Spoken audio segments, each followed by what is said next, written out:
Welcome to Sri Chakra news బులెటిన్ల ముందుగా headlines.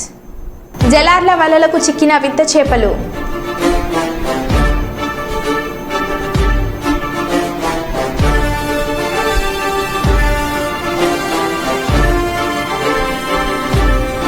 భార్య కాపురానికి రావడం లేదని మామకు చెందిన 5 వాహనాలను తగలబెట్టిన అల్లుడు.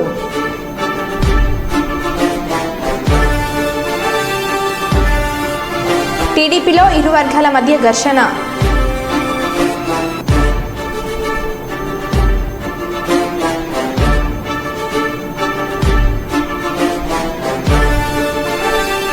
హన్మకొండ జిల్లా కలెక్టరేట్లోని కాన్ఫరెన్స్ హాల్లో ప్రజావాణి కార్యక్రమం.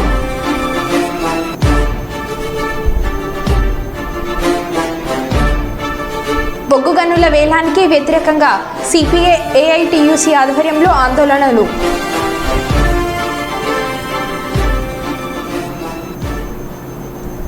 ఇక వివరాల్లోకి వెళ్తే, కర్నూలు మండలంలోని పంచలింగాల గ్రామంలో నిర్మాణంలో ఉన్న రైల్వే కోచ్ ఫ్యాక్టరీని త్వరగా పూర్తి చేయాలని కర్నూలు ఎంపీ బస్తిపాటి నాగరాజు కేంద్ర రైల్వే శాఖ సహాయ మంత్రులు సోమన్న, రవనీత్ సింగ్లతో పాటు రైల్వే బోర్డు చైర్మన్ జయవర్మ సింహాను కోరారు. పార్లమెంట్ సమావేశంలో భాగంగా ఢిల్లీలో ఉన్న ఎంపీ వారి కార్యాలయంలో మర్యాదపూర్వకంగా కలిసి వినతి పత్రం సమర్పించారు. ఈ సందర్భంగా ఆయన రైల్వే కోచ్ ఫ్యాక్టరీ పనులకు సంబంధించి వారితో చర్చించారు. కేంద్ర రైల్వే శాఖ సహాయ మంత్రి సోమన్న రైల్వే కోచ్ ఫ్యాక్టరీకి సంబంధించిన పనులను తక్షణమే పరిశీలించి నివేదికనివ్వాలని తన బృందాన్ని ఆదేశించినట్లు నాగరాజ్ తెలిపారు.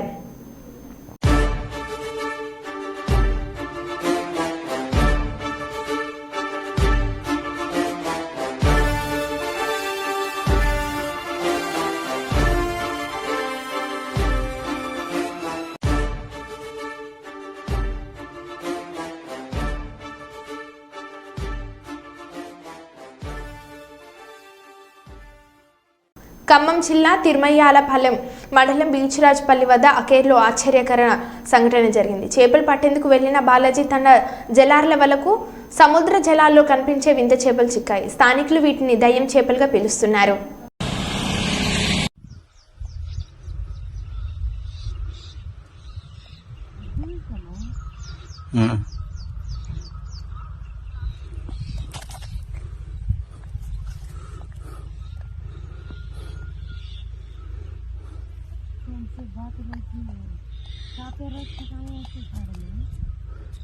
मिटका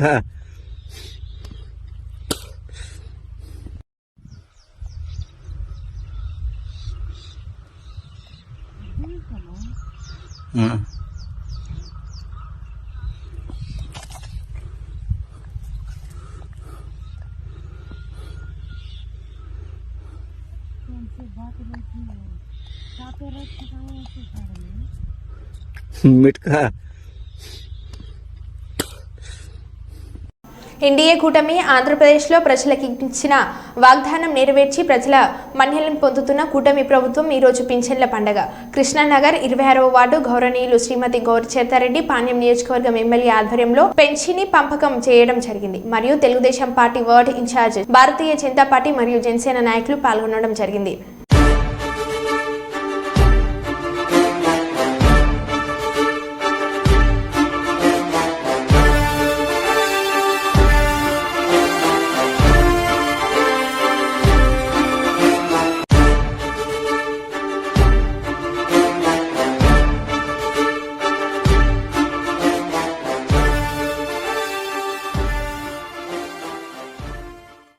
జగ్గంపేటలో టీడీపీ ప్రభుత్వం నెగ్గిన తర్వాత టీడీపీ నాయకుడు అతను అపార్ట్మెంట్ సైడ్ కాల్వ వేసుకొని పంచాయతీలో బిల్లు పెడుతున్నారు. జగ్గంపేటలో శ్రీరామ్ నగర్లో 10 సంవత్సరాలు 20 సంవత్సరాల నుండి నివసిస్తున్న వారికి ఇప్పుడు దాకా సైడ్ కాల్వలు లేవు. ప్రభుత్వం పట్టించుకోలేదు. ఒక నాయకుడు అపార్ట్మెంట్ కట్టిన వెంటనే పంచాయతీ వారు అనుమతి ఎలా ఇచ్చారు? నాయకులకు ఒక న్యాయం, సామాన్య ప్రజలకు ఒక న్యాయమా?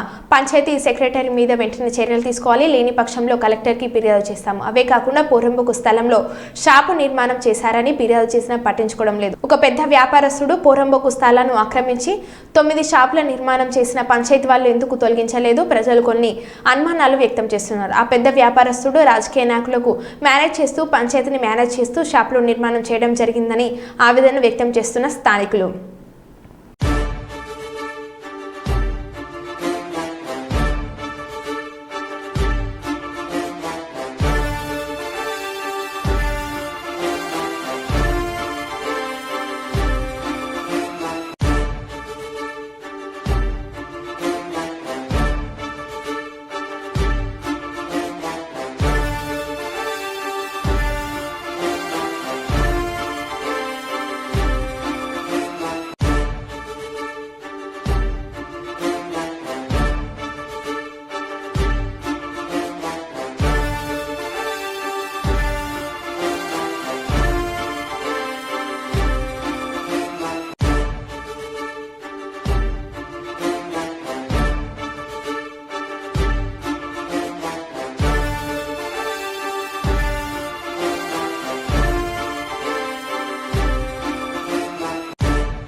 బొగ్గు గనుల వేలానికి వ్యతిరేకంగా ఈ నెల 5 నుంచి 12 వరకు సిపిఐ ఏఐటీసీ ఆధ్వర్యంలో ఆందోళన నిర్వహించినట్లు సింగరేణి క్యాలరీస్ వర్కర్స్ యూనియన్ అధ్యక్షులు వాసిరెడ్డి సీతారామయ్య వెల్లడించారు.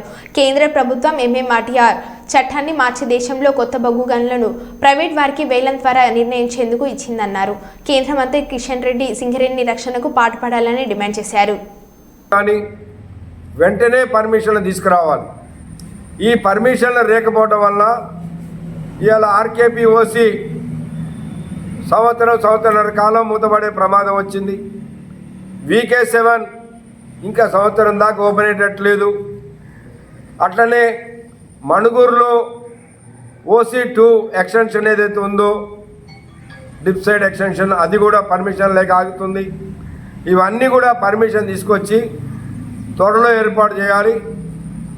కేంద్ర రాష్ట్ర ప్రభుత్వాలు కనుక దీనిపైన చేయకపోతే సింగరేణిలో గుర్తింపు సంఘంగా ఏఐటీసీ అన్ని రాజకీయ పార్టీల మద్దతు తీసుకొని అన్ని కార్మిక సంఘాలను కలుపుకొని పోరాట కార్యక్రమాన్ని ఉధృతం చేస్తామని, అందులో భాగంగానే ముందుగా కిషన్ రెడ్డి గారు బొగ్గన్ల శాఖ మంత్రిగా ఉండి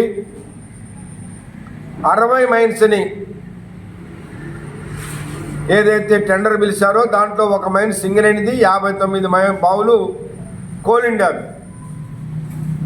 వారు బొగ్గల శాఖ మంత్రి కాబట్టి తెలంగాణలో హైదరాబాదులో ఆ టెండర్లు పిలిచారు. వచ్చే నెల 27వ తారీఖు వరకు ఈ టెండర్లు పడుతున్నాయి. మరి వాళ్ళ కిషన్ రెడ్డి గారు ఒక తెలంగాణ బిడ్డగా వారు ఆలోచన చేసి ఇవాళ తెలంగాణలో ఉన్న బావులని టెండర్లు లేకుండా నామినేషన్ పద్ధతిలో ఇవ్వాలని మేము కోరుతా ఉన్నాం. ఎందుకంటే గతంలో బీజేపీ అధికారంలో ఉన్న గుజరాత్లో కావచ్చు, ఛత్తీస్గఢ్లో కావచ్చు, మరొక చోట కావచ్చు, వారు కోరుకున్నటువంటి వారికి ఇష్టమైన చోట టెండర్లు లేకుండానే ఈ ఎంఎండిఆర్ చట్టంలో మార్పు వచ్చిన తర్వాతనే నామినేషన్ పద్ధతిలో గుజరాత్లో, ఛత్తీస్గఢ్లో, ఒరిస్సాలో ఇంకా కొన్ని చోట్ల ఇచ్చారు. కాబట్టి వాళ్ళ కిషన్ రెడ్డి గారు కూడా అదే పద్ధతుల్లో నామినేషన్ పద్ధతుల్లో సింగరేణికి ఇవ్వాలని మేము కోరుతా ఉన్నాం. బొగ్గు గనుల వేలంపాటను నిలిపివేయాలని, సింగరేణికి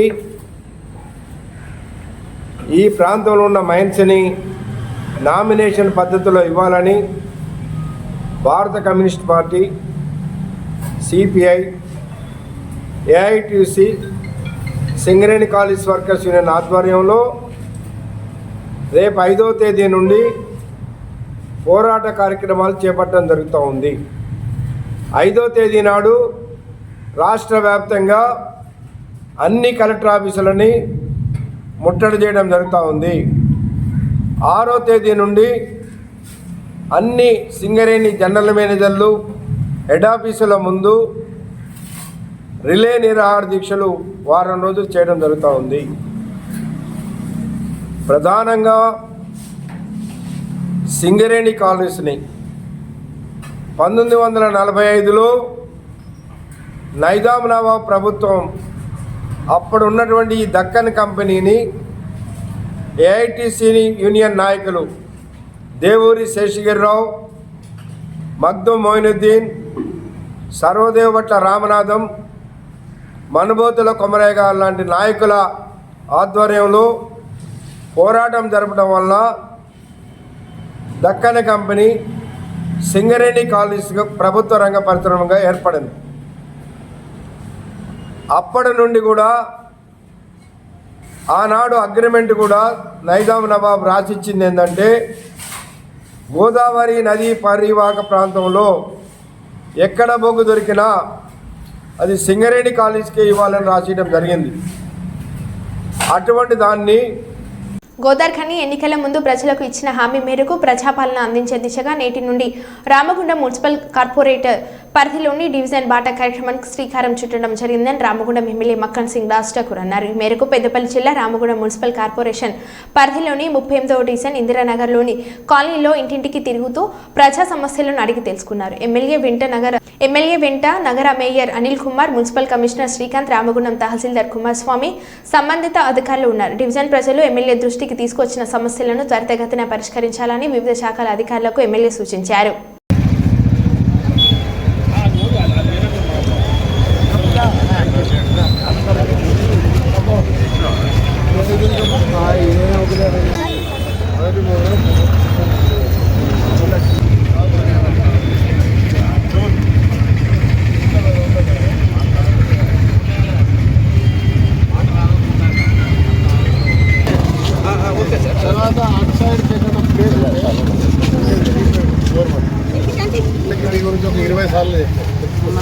మన తర్వాత మా డివిజన్ ప్రెసిడెంట్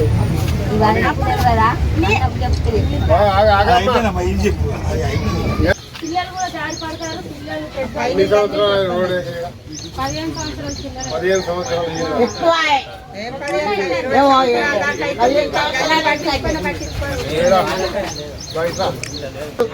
రోడ్ టీచర్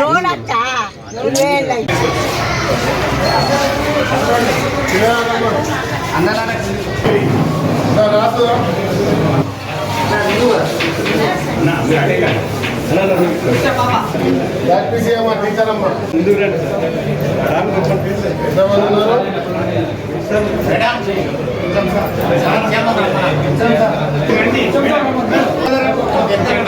నాయకులు రాష్ట్ర ముఖ్యమంత్రి గౌరవ శ్రీ రేవంత్ రెడ్డి గారి ఆదేశాలు, మా జిల్లాకు సంబంధించిన మా ప్రియతమ నాయకులు శ్రీధర్ బాబు గారి యొక్క సూచనలు, అదే మాదిరి ఇన్ఛార్జ్ మినిస్టర్ ఉత్తమ్ కుమార్ రెడ్డి గారు, డిప్యూటీ సీఎం అందరి యొక్క కార్యాచరణ వారి యొక్క సలహాలతో ఈరోజు ప్రభుత్వం ప్రజల వద్దకు వస్తూ ఉంది. ఆ కార్యక్రమాన్ని మొదలుపెట్టాం. కమిషనర్ గారు, మేయర్ గారు, సంబంధిత అన్ని విభాగాల అధికారులు, ఎలక్ట్రిక్ డిపార్ట్మెంట్, శానిటేషన్తో పాటు police department, Singareni, NTPC, RSC ప్రప్రథమంగా మీకు చూసే ఉంటారు, మీడియాగా అందరూ తెలుసు. యజమాన్యాలతో పాటు ఈ ప్రాంతంలో ఉన్నటువంటి ఎన్టీపీసీ, ఆర్ఎఫ్సిఎల్, సింగరేణి సంబంధించిన అధికారులను కూడా తీసుకొని మున్సిపల్ తీసుకొని అలా దాదాపుగా 100 కోట్ల పైచీలకు టెండర్స్ అయిపోయినాయి. ఇంకా డబ్బు కావాల్సి ఉంది. డ్రైనేజ్ వారికి సంబంధించిన ఎస్టీపీల గురించి అమృత్ ద్వారా 100 కోట్ల టెండర్ కూడా అయిపోయింది. అదే మాదిరిగా రేపు జరగబోయే వర్షాకాలంలో ఇప్పటి నుంచే మురికి కాలువలు క్లీనింగ్, ఆ వర్క్లు అయ్యే వరకు పూర్తిగా క్లీనింగ్ చేసి యూజీడీలు, డ్రైనేజ్లు, అదే మాదిరి ఎలక్ట్రిక్ సంబంధించినటువంటి సమస్యలు, లైట్లు, స్ట్రీట్ లైట్లు అన్నీ కూడా ఏర్పాటు చేయాలి. ప్రజలకు ఎలాంటి అసౌకర్యం కలగకుండా చూడాలి. అదే మాదిరి వాడ తిరుగుతూ చాలా బీద పరిస్థితుల నుండి పూర్తిగా ఇల్లు లేనటువంటి ఎవరైతే ఉన్నారో వారికి ఇందిరమ్మ ఇల్లు ఇచ్చే స్వయంగా మేమే పరిశీలిస్తూ దళారుల వ్యవస్థ లేకుండా, దోపిడీ లేకుండా అధికారుల సమక్షంలో ఆ ప్రాంతానికి వెళ్ళి ఈరోజు గుర్తించి పూర్తిగా నిరాశ్రయులైన వారికి సొంతగా భూమి ఉంటే కనుక వారికి అక్కడ 5 లక్షల రూపాయలతో ఇందిరమ్మ ఇల్లు ఇచ్చే కార్యక్రమం, భూమి లేకపోతే వారికి ముందుగా భూమి ఇచ్చే ఏర్పాటు చేస్తూ ముందు పోయేటట్టు కార్యక్రమం చేస్తూ ఉన్నాం. మేక వీరబాబు మాట్లాడుతూ గోవధ జరగకూడదని, కోర్టులు ఎన్ని జీవోలు ఎన్ని చట్టాలు చేసినా గోవధ జరుగుతూనే ఉంది. పోలీసుల కళ్ళ ముందే కలేబాలకు తరలిస్తున్న గోవులను చూసి చూడనట్టు వ్యవహరిస్తున్న పోలీసులు, గోవధ జరగకుండా ఆపవలసిన పోలీసులే వాటికి దారి ఇచ్చి పంపించడం గమనార్హమని ఆవేదన వ్యక్తం చేశారు.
అందరికీ నమస్కారం అండి.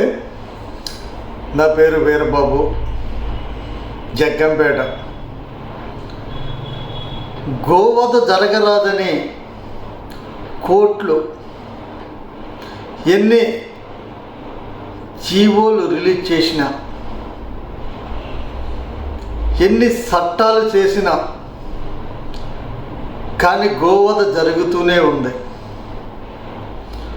గోవుల్ని కాపాడవలసిన మనం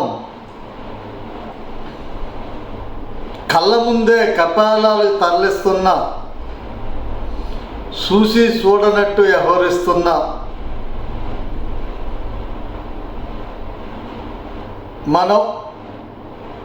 మన పోలీస్ వ్యవస్థ.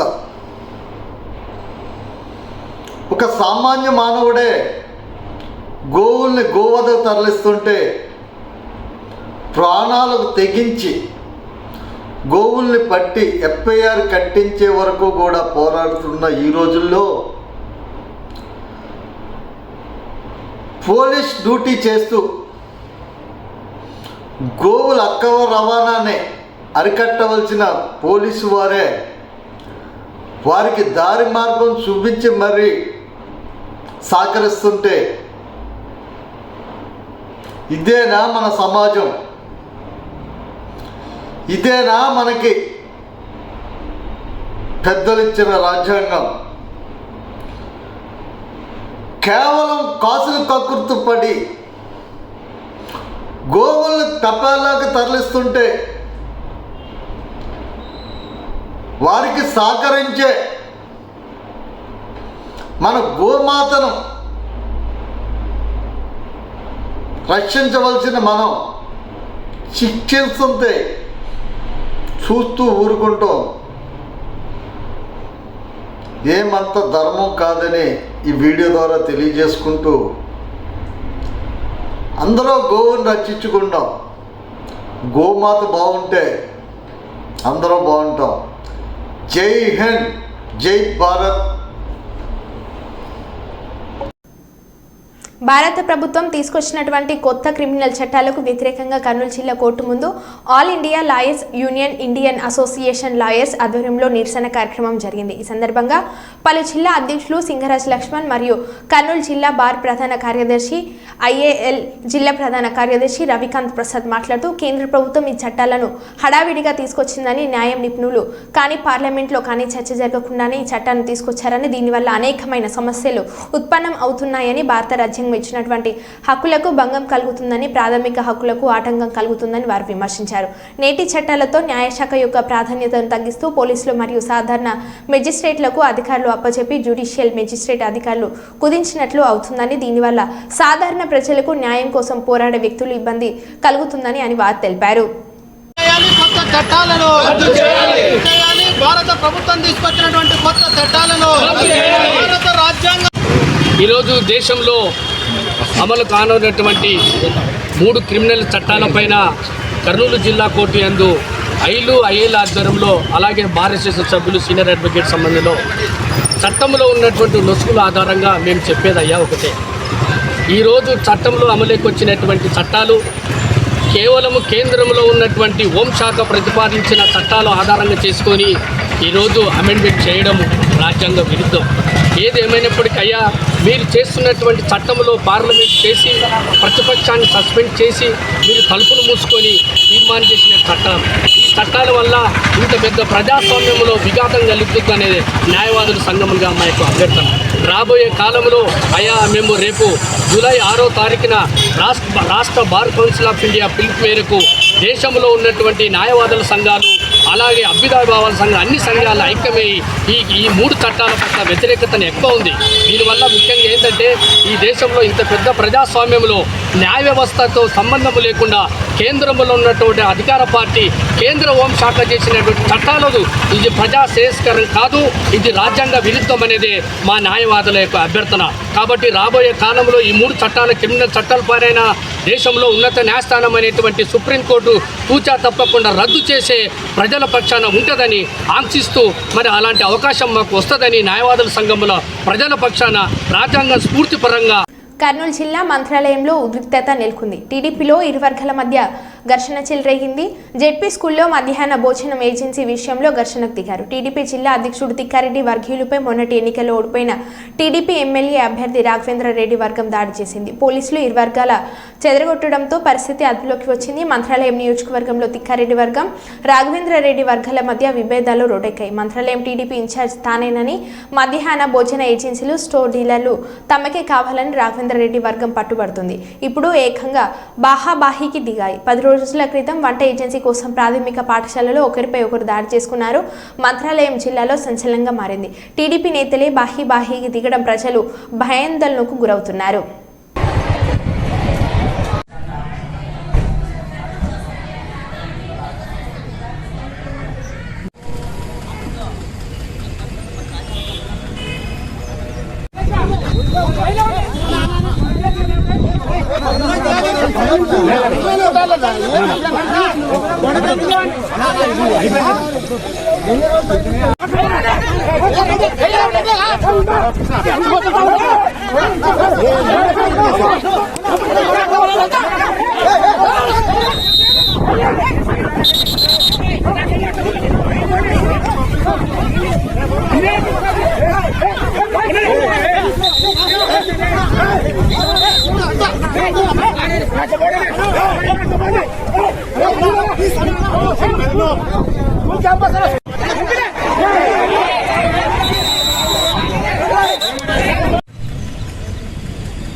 కావాలన్నీ చేసేస్తాను అది చేస్తాను కాదు.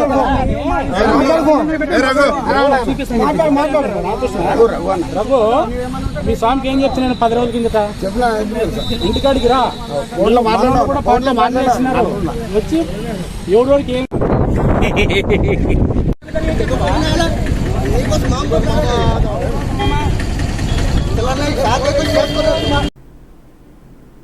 జగ్గంపేటకు చెందిన జేవియర్స్ గ్రూప్ అధినేత జీనుమణిబాబు, బాలాజీ లాడ్జ్, బాలాజీ రెస్టారెంట్ అధినేత స్వర్గీయ Sirapu Rajasekhara Reddy memorial cricket tournament వారి సోదరుడు బాలురెడ్డి రాజశేఖర రెడ్డి మిత్రబృందం Rajasekhara Reddy memorial cricket tournament నిర్వహిస్తున్నారు. ఈ కార్యక్రమానికి కాకినాడ జిల్లా తెలుగుదేశం పార్టీ అధ్యక్షుడు జ్యోతుల నవీన్ ముఖ్య అతిథిగా హాజరై ముందుగా రాజశేఖర రెడ్డి చిత్రపటానికి పూలమాలలు వేసి అంజలి ఘటించారు. క్రికెట్ పోటీలు ప్రారంభించారు. 32 టీములు పాల్గొంటున్నాయి. టోర్నమెంట్ ఫస్ట్ ప్రైజ్ జీనుమణిబాబు 22,222 రూపాయలు, సెకండ్ ప్రైజ్ దేవరపల్లి మూర్తి 15,555 రూపాయలు, థర్డ్ ప్రైజ్ ఎల్షెట్టి బుజ్జి 5,555 రూపాయలు అందుకున్నారు.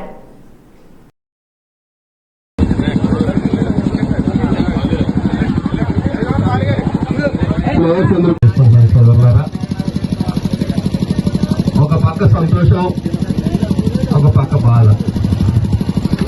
సంతోషం ఎందుకంటే ఒక వ్యక్తి చనిపోయి 5 సంవత్సరాలు పైబడినా సరే ఇంతమంది స్నేహితుల్ని, ఎంతమంది ఆత్మీయుల్ని సంపాదించుకోవడం చాలా అరుదు. ఆ సంపాదించుకున్న వ్యక్తి మన కోన్ రెడ్డి. మేము సరదాగా కోనా అని తెలుసుకునే వాళ్ళం రాజశేఖర్ని. భౌతికంగా మన మధ్య లేకపోయినా ఎప్పుడూ కూడా మన మనసుల్లో చిరస్థాయిగా కూడా ఉండే వ్యక్తి రాజశేఖర్. ఎందుకంటే ఎప్పుడూ కూడా మా కుటుంబం బాగోవాలని అతి కొద్ది మంది కోరుకునే వాళ్ళు ఒకడు రాజశేఖర్ కూడా. ఎప్పుడు నెహ్రూ గారు ఎమ్మెల్యే అవ్వాలి అని ఎప్పుడు కూడా తపన తాపత్రయంతో పనిచేసే. ఏ మీటింగ్ అయినా సరే రేపు జరుగుతుంది, లేకపోతే ఏ భోజనాలు పెడతామన్నా సరే 24 గంటలు కూడా మాకు అందుబాటులో ఉండి వర్క్ చేసి 10 మందిని 5 నిమిషాల్లో ఫోన్ చేస్తే ఒక 100 మందిని రప్పించి కదా 10 మంది ఉంటారు. 100 మందిని రప్పించి కార్యక్రమాన్ని కూడా చాలా కార్యక్రమాలు సక్సెస్ చేసిన వ్యక్తి ఈ రోజు మన మధ్య లేకపోవడం అన్నది చాలా బాధాకరమైన విషయం. వ్యక్తిగతంగా కూడా నాకైతే నాకైతేనేది మరిబాబుకి అయితేనేది చాలా లాస్ట్ మనిషి లేకపోవడం అన్నది. ఏదేమైనా దైవ నిర్ణయాన్ని మనం ఎవరూ కాదనలేము కాబట్టి ఆయన ఆత్మకి శాంతి కలగజేయాలని, ఇదే అభిమానాన్ని ఎల్లవేళలా మనం అందరూ కూడా జీవించాలని మనస్ఫూర్తిగా కోరుకుంటూ, ఆయన ఆత్మ శాంతి కలగాలని మనస్ఫూర్తిగా కోరుకుంటూ సెలవు తీసుకుంటాం.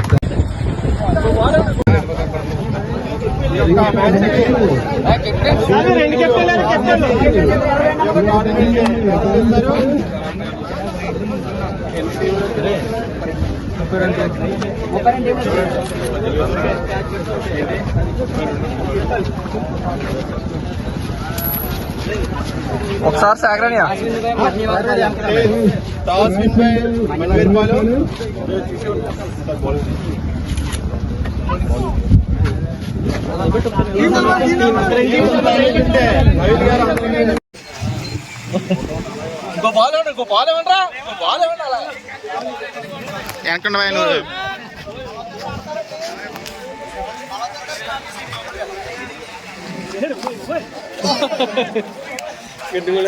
పోయి వెనకుండా తెగ తీసేస్తున్నా వీడియో.